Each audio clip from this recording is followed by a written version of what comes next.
दोस्तों, क्या आपने कभी सोचा है कि कैमरे का लेंस तो गोल होता है, लेकिन जब इसे कोई पिक्चर वगैरह बनाई जाती है तो वो स्क्वायर शेप में क्यों बनती है? और क्या आप जानते हैं कि अंधे लोगों की बिनाई को वापस लाने के लिए डॉक्टर्स आखिर करते क्या हैं? प्लस क्या आपको पता है कि एक जुगनू के अंदर बगैर बिजली के ये रोशनी कैसे पैदा हो जाती है? वेल, आज की इस वीडियो में मैं आपको ऐसी चीजों के बारे में बताऊंगा जिन्हें हम रोज देखते तो हैं, लेकिन इनका असल पर्पस कोई नहीं जानता। तो शुरू करते हैं अपना काउंटडाउन।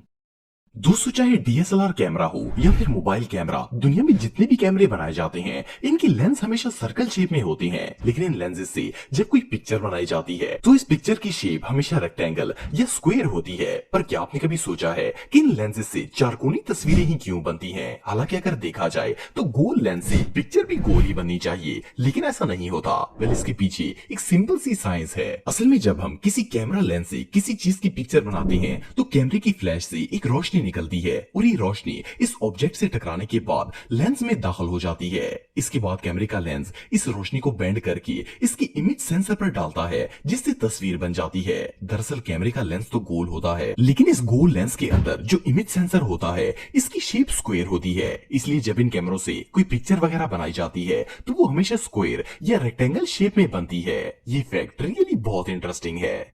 दोस्तों, अगर आप मिस्टर बीस्ट की वीडियोस देखते हैं तो आपने इसके रीसेंट एपिसोड में देखा होगा कि मिस्टर बीस्ट ने 1000 ब्लाइंड लोगों का ऑपरेशन करवाया, जिससे इनकी बिनाई वापस आ गई थी। लेकिन क्या आप जानते हैं कि अगर इंसान किसी हादसे या बीमारी की वजह से अंधा हो जाए तो इसके विजन को वापस कैसे लाया जाता है? असल में इंसान के ब्लाइंड होने की रीजन ये होती है कि इसकी आंख के लेंस के ऊपर एक व्हाइट कलर की परत बन जाती है जो कि इसके विजन को ब्लॉक कर देती है और वो अंधा हो जाता है। इस धुंध जैसी परत को कैटरेक्ट्स कहा जाता है। डॉक्टर एक टाइनी वैक्यूम के जरिए इस कैटरेक्ट्स को आंखों के लेंस से सक करके रिमूव कर देते हैं, जिससे इंसान की बिनाई बिल्कुल ठीक हो जाती है।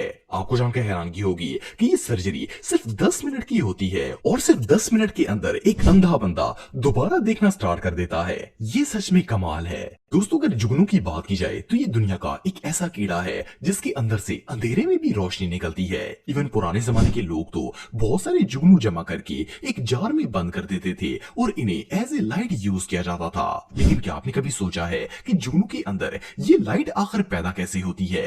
वेल, फायरफ्लाइज की बॉडी में लूसीफेरन नाम का एक केमिकल मौजूद होता है। ये एक ऐसा केमिकल है जो ऑक्सीजन के साथ रिएक्ट करके रोशनी को पैदा करता है। फायरफ्लाइज के जिस्म में सांस लेने के लिए फेफड़े मौजूद नहीं होते, इसलिए वो ऑक्सीजन को अपने पेट के निचले हिस्से में स्टोर कर लेती हैं। सो जैसे ही वो सांस लेने की कोशिश करते हैं तो वो स्टोर शुदा ऑक्सीजन लूसीफेरन के साथ मिलकर लाइट को प्रोड्यूस करना स्टार्ट कर देता है। सो जुगनू जैसे ही सांस लेता है तो रोशनी खुद ब खुद प्रोड्यूस हो जाती है। ये नेचुरल फिनोमिना वाकई में देखने लायक है। दोस्तों, आप सबने एक बात नोट की होगी कि दुनिया में कई प्लेन्स ऐसे होते हैं जिनके विंग्स एंड से कर्व्ड होते हैं। वैसे तो ये विंग्स फ्लैट शेप में भी बनाए जाते हैं, लेकिन अक्सर प्लेन्स में विंग्स किनारों से मुड़े होते हैं। पर क्या आपको पता है कि इन्हें इस तरह क्यों बनाया जाता है? वेल, इसकी एक बहुत ही इंपॉर्टेंट रीजन होती है। असल में जब प्लेन हवा में उड़ता है तो इन विंग्स के किनारों पर हवा का प्रेशर सबसे ज्यादा होता है। प्लेन के विंग्स इस हवा को क्रॉस करने के लिए काफी ज्यादा एनर्जी लगाते हैं, जिससे फ्यूल ज्यादा खर्च होता है। लेकिन अगर इन विंग्स के किनारे मुड़े हुए हों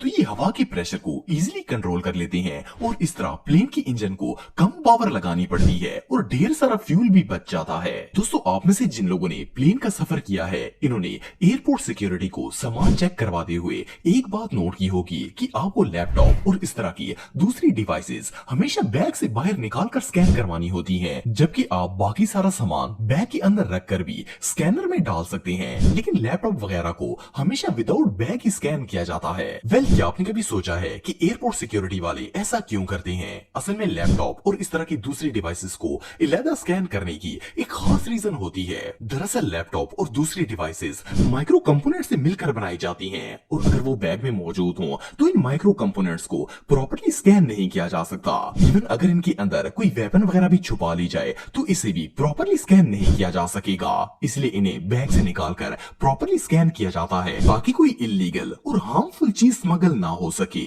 दोस्तों अगर आपको स्पेस वीडियोस देखने का शौक है तो आपने एक बात नोट की होगी कि जब एस्ट्रोनॉट्स को जमीन से स्पेस में भेजा जाता है तो इन्हें ऑरेंज कलर का सूट पहनाया जाता है और जैसे ही वो स्पेस में पहुंच जाते हैं तो वो व्हाइट कलर का सूट पहन लेते हैं। लेकिन क्या आपको पता है कि स्पेस मिशन के लिए ज्यादातर इन दो कलर्स को ही क्यों प्रेफर किया जाता है? वेल इसकी एक खास रीजन होती है। फर्स्ट ऑफ ऑल तो अगर ऑरेंज सूट की बात की जाए तो एस्ट्रोनॉट्स को ये कलर इसलिए पहनाया जाता है कि अगर किसी वजह से स्पेस रॉकेट क्रैश हो जाए और एस्ट्रोनॉट समुद्र के अंदर गिर जाएं तो इन्हें ढूंढकर रेस्क्यू करने में आसानी हो, क्योंकि ऑरेंज ऐसा कलर है जो पानी में वाज़ेह तौर पर नजर आ जाता है। सेकेंडली स्पेस में इंटर होने के बाद व्हाइट सूट इसलिए पहना जाता है क्योंकि व्हाइट कलर सोलर रेडिएशंस को जिस्म के अंदर दाखिल होने से रोकता है। इससे एस्ट्रोनॉट्स के जिस्म पर सूरज की हार्मफुल रेज नहीं पड़ती और वो आसानी से वहां अपना काम कर सकते हैं। दोस्तों आप सब जानते हैं कि जब भी कोई प्लेन टेक ऑफ होता है तो क्रू मेंबर्स जबरदस्ती तमाम पैसेंजर्स की सेल फोन्स को स्विच ऑफ या फ्लाइट मोड पर करवा देते हैं। खैर प्लेन में ये बात तो बताई जाती है कि मोबाइल यूज करने से पायलट को कम्युनिकेशन प्रॉब्लम हो सकती है, लेकिन आखिर मोबाइल कैसे प्रॉब्लम क्रिएट कर सकता है ये मैं आपको बताता हूँ। असल में हमारा मोबाइल इस तरह डिजाइन किया जाता है कि ये हर सिग्नल टावर से मुसलसल सिग्नल्स को रिसीव करता रहता है ताकि नेटवर्क बरकरार रहे। अगर प्लेन में सारे पैसेंजर्स के मोबाइल ऑन होंगे तो वो सारे मोबाइल्स एक साथ एयरपोर्ट टावर से सिग्नल कैच करना शुरू कर देंगे और इससे पायलट का कम्युनिकेशन सिस्टम डिस्टर्ब हो सकता है, जिससे क्रैश के चांसेस भी बढ़ जाते हैं। इसलिए प्लेन में हमेशा अपना मोबाइल बंद रखना चाहिए। दोस्तों अगर रोड साइंस की बात की जाए तो ये दुनिया के हर मुल्क में ही मौजूद होते हैं। इससे हमेशा सेफ ड्राइविंग के साथ साथ काफी ज्यादा रोड इंफॉर्मेशन भी मिलती है। वैसे तो ये साइंस डिफरेंट शेप में बनाए जाते हैं जैसे कि सर्कल, ट्रायंगल और स्क्वायर वगैरह, लेकिन अगर आप गौर करेंगे तो आपको पता चलेगा कि सिर्फ स्टॉप साइन वाहिद ऐसा साइन है जो हमेशा हेक्सागन शेप के बोर्ड पर ड्रॉ किया जाता है। लेकिन क्या आपको पता है कि ये स्टॉप साइन हमेशा हेक्सागन शेप में ही क्यों बनाए जाते हैं और इस शेप को किसी और साइन के लिए यूज क्यों नहीं किया जाता?